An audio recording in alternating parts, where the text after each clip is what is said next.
Hi, my name is Trey Stevens, local field agronomist for Beck's Hybrids in southeast Nebraska. Right now I'm walking through a field of 5864 PCE, and today I want to share with you guys just a quick message about prioritizing harvest based upon standability and harvestability of some of these hybrids in some of these fields.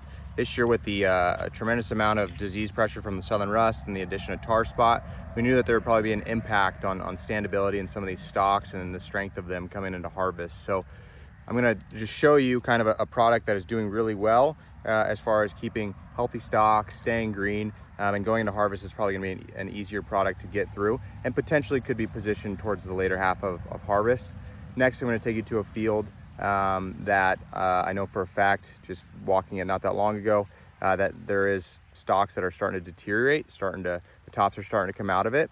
And so just prioritizing that field at the front part of harvest. So what I like to do, I get in these fields is obviously do the push test, right? I'm getting in here, I'm pushing these stalks, I'm getting low, I'm pushing them low as well. Are they snapping at any point? And these ones, as you can tell, are not. And you can see the green in the upper part of the canopy still. This is a really relatively healthy plant.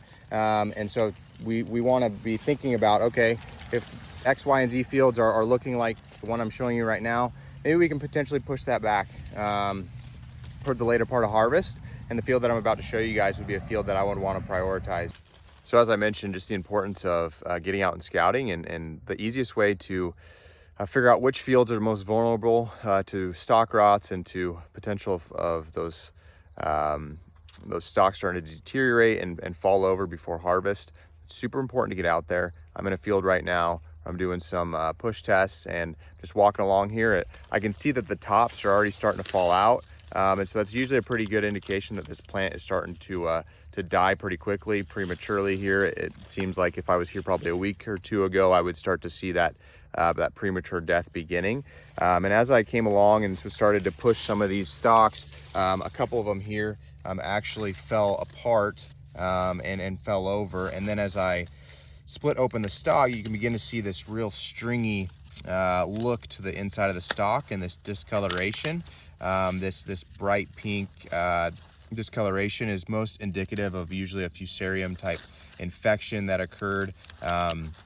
And you can just see it in some multiple plants in a row here. So super important to get out and scout and see which fields are maybe most vulnerable. Maybe most, whatever fields sit wet for a long amount of time usually, or any hybrids maybe that just generally their late season stocks isn't their highest quality of that hybrid. So super important to get out and scout. Please reach out with any questions when it comes to prioritizing which fields and which hybrids first in the first part of harvest.